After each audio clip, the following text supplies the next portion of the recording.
فهميسا هذه شخصيتها dadka aadan baranin waxa kale oo dhan oo ku dul wareegayso way soo laabanayaan lacagan raadinaya ganacsiga raadinaya digital business ka xagee buu ka imaadaa lacag xagee bay ka timaada dadka ka timaada macaamiisha ka timaada lacagta dadkaasba marka saa dadka ku kasbasa dadka baro klibkan waxaan doonayaa maanta inaan kaga hadlo sida qofka naftiisa ku horumarin karo badanaa hadday idinku soo noqoto anigu waxaan ka hadla waxa weeyaan sidee qofka naftiisa ku horumarin karaa sababta ay mar kasta aan ugu soo celcelinayo horumarinta nafta waxaan ahay bulsho Soomaaliyeed dadkeena Soomaaliyeedna saad ogtihiin waxa ay 30 sano ee ugu dambeeyay waxa ay ku kala fardhismeen daafaha caalamka ama qaaradaha caalamka marka laga soo tago wadankeena inta joogto isla markaana dagaalo iyo mushkulado iyo dhibaatooyin badan ayaa la soo maray dhalinyaradeena runtii waxay u baahan yihiin caawinaad fara badan ay u baahan yihiin caawinaadaasna dad kale noogama imaanayso waayo dadka adduunka iyaga ayaa isku mashquulsan ma garanaysaa bulshada caalamka ayada ayaa isku mashquulsan haddii aad qof kale inuu ku caawiyo ama kuu soo gurmada aad sugaysid weligaa kuma imaanayso laakiin haddii bulshada dhexdeeda ay kasoo baxaan baahiyada dadka ay qabeen mushkuladaha dadka haysto dad fahmay cilmi u leh aqoon u leh dadka kala talin kara waxa ugu muhiimsan runtii loo baahan yahay weeyaan markaan usoo laabtay YouTube channelkayga ama Facebookayga intaba anigu waxaan ku soo gudbiyo waxa weeyaan waxa la yiraahdo macluumaad waxa weeyaan waxa la yiraahdo cilmi ama waxbarasho ama education sa u taqaana ayaan ku soo gudbiyaa anigu siyaasi ma ihi anigu sheekh ma ihi waxyaalahan bulshada ay isku haysato anigu ma ihi waxaan gabar Soomaaliyeed wixii aan isleeyahay cilmi iyo aqli waad ku dhaantaa ama waad gudbin kartaa waa taqaana aan leeyahay ayaa soo gudbiyaa ka faa'iideysigana idinka iska leh iska dhaafidana idinka iska leh waxaan arkaa commentiga dad badan oo commentada marka ay noqoto iga soo bixinayo ama commenti ka soo bixinayo ka hadlayo dhahay waxaasina ka hadashid ma aha ima waxaasad ka wadaa علشان negative badan ka bixinayo macnaheeda hadii adiga aad cilmi leedahay ee aad aqoon leedahay mid maadi iyo mid diinba aad leedahay waajibaad adiga ku saaran waa inaad dadkaada soo gudbisid waajibaad adiga ku saaran waa inaad dadkaada uga faa'iideysid hadii marka adiga aad aqoonta aad leedahay aad soo gudbisay aad soo gudbin karin macnaha inaad comment bixisid iyo inaad qaqayliso macna kuma sameynayso laba mid baa ku furan ina wixii aad taqaan dadka uga faa'iideysid oo aad soo gudbisid sida aniga waan u soo gudbinaa macluumaadka dadka si ay u helaan iyo ina la aamustid oo si edeb leh iyo akhlaaq leh aad kula aamustid laakiin mar hadii adiga wixii ani waan aqaana ay tahay oo adiga aad taqaano qof kale markuu ka hadlo aad markiiba ka abuureyso dood agreement aad ka abuureyso macna kuma sameynaysa adiga waxaad ogaataan marka dadka sida u dhaqmo dood abuuro jecelina qof kale wuxuu soo gudbiyay inay dood ka abuuraan inay ka hortagaan sida iyaga markaas wixii yaqaano cilmigeeda yaqaano marka hore iska daacday ina daawatid ma aha YouTube-kayga aniga waxaan ugu talagalay dadka Soomaaliyeed waxyaalaha aan ka hadlo baahideeda qabo waxyaalaha aan ka hadlo ama soo gudbiyo macluumaadka aan la wadaago maxay tahay waxaan aniga soo bartay wax aan cilmi ahaan soo aruuriyay research aan soo sameeyay ama baaritaan aan soo sameeyo caalamka dhan ay wada ogyihiin laga faa'iideystay ama dad badan ay iiga horeeyeen buugag aan soo akhriyay wixii cilmi ahaa aan ka faa'iiday iyagana isleeyahay dadkaadana ka faa'iidi karaan ayaan soo gudbiyaa waxaan ku soo gudbiyana waxa weeyaan kuwa marka ugu horeysa dhinaca ganacsigaas oo ah qaabka digitalka ama maadaama adduunka maanta technology uu noqdo sidee looga faa'iideysan karaa qaab digital ama ganacsi digital ah fursadaha haday jiraan oo kale fursadaha inaan la wadaago dhalinyarada iyo inaan isku soo gudbiyo waxa la yiraahdo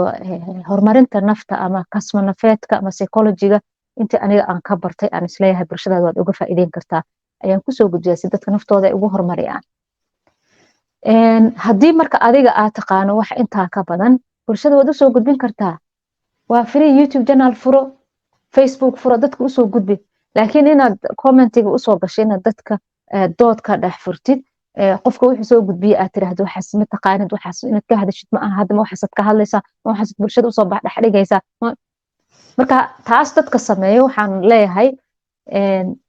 waqtigiina ka faa'iidaysta waqtiga waa qaali inta aad dood cid kale wararkooda ama cid kale barnaamijyadooda aad falanqeyn lahayd adiga YouTube channel furo ama Facebook page furo ama Instagram furo ama TikTok furo dadka usoo gudbi wax adiga aad taqaano maadaama cilmi aad leedahay laakiin qofka cilmi soo gudbiye ama qofka macluumaad soo gudbiye inaad dood ka samayso macna kuma samaynaysa taa markaan halkaa kaga gudbo markaa waxaan rabaa maanta inaan ka hadla ama idinla wadaago waxa la yiraahdo personality-ga hadda cashiro aan ka diyaariyey personality-ga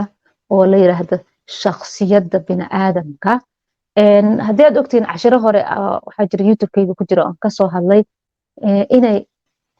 qofka uu fahmo inay fiicanta faraqa u dhexeeya personality iyo behavior oo ah dabeecad iyo shakhsiyadda waxaan leenahay cashirada qaar haddii aad fiirisaan waad ka heli doontaa cashirada u dambeeya weliba ardayda course-kii ugu dambeeyey dhamaadkii December aan bixina ama sanadkan dhamaadkii December aan bixina sababta mar walba marka aan usoo qaato oo u rabo inay dadkeena uga faa'iidaystaan qaybtan horumarinta nafta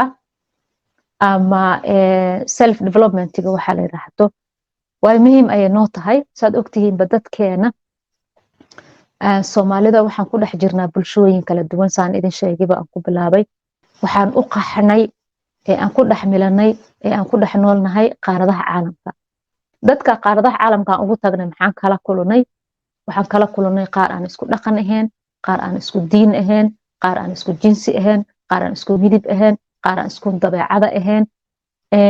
qaar aan isku luuqad ahayn waxyaalo badan oo kala duwan ayaan ugu tagnay dadkaasi markaa siyaabo waxa u baahanahay aan ula dhaqano inaga oo dhaqankeeni diinteeni luuqadeeni jimsiyadeeni dharkeeni waxayna dhan wadana si aan ula dhaqano waxaan u baahanahay markaa inaan fahano dadkii taasoo ay ugu horeyso inaan koo ka bilaawno personality-ga inaan fahano waayo dadka dunida ku nool